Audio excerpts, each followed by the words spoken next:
बहुत बढ़िया मंच संचालक और बहुत ही सुंदर राइटर धर्मेंद्र राय भैया के लिखल गीत आप सबके बीच में गावे जाता नहीं। एगो पत्नी के भाव बा अपना पति के खातिर आप लोग सुनी और ये गाना के प्यार आशीर्वाद दी। धनिया कह के बोलती जब रुसीती मनैती अपना हाथ से खिया के झुलुआ गोदी में झुलैती आई निंदिया तलोरी सुना जैत हो गाड़ी धई के बोलम घरे आ जैत हो ने नदिया में डुबकी लगा जैत हो गाड़ी धई के बोलम घरे आ जैत हो ने नदिया में डुबकी। धनिया कह के बोलती जब रुसीती मनैती अपना हाथ से खिया के झुलुआ गोदी में झुलैती आई निंदिया तलोरी सुना जैत हो गाड़ी धई के बोलम घरे आ जैत हो आई निंदिया तलोरी।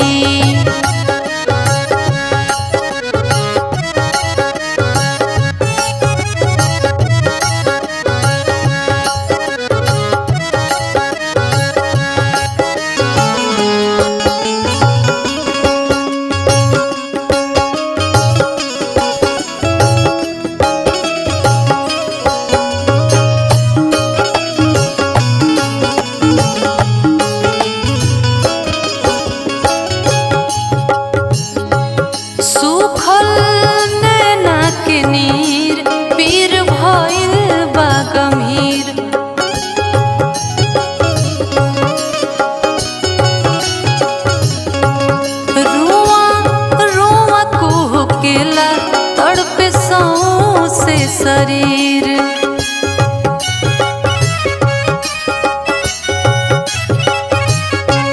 सूखल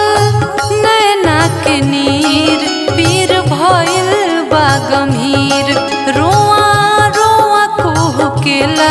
तड़पे सौंसे शरीर मोरा हहरत हियरा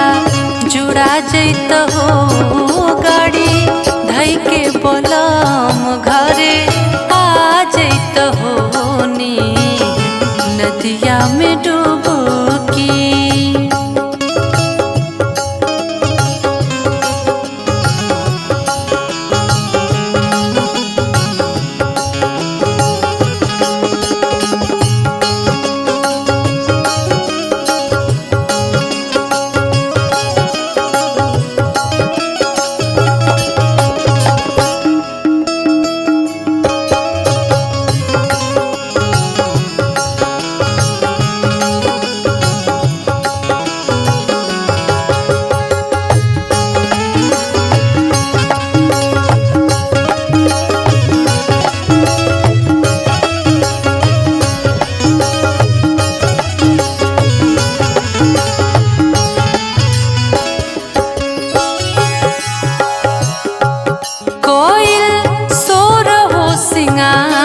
हमर हो जाता बेकार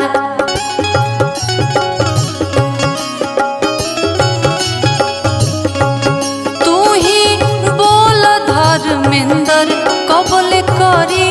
इंतजार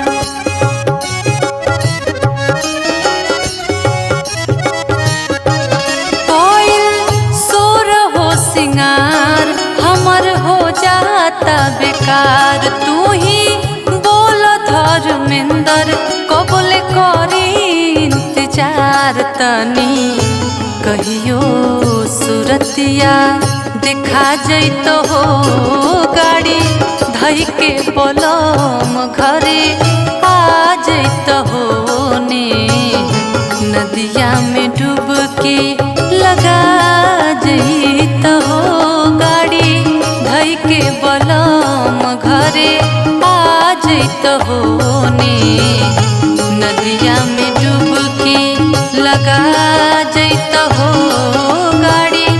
धई के बलम घरे आ जैत होने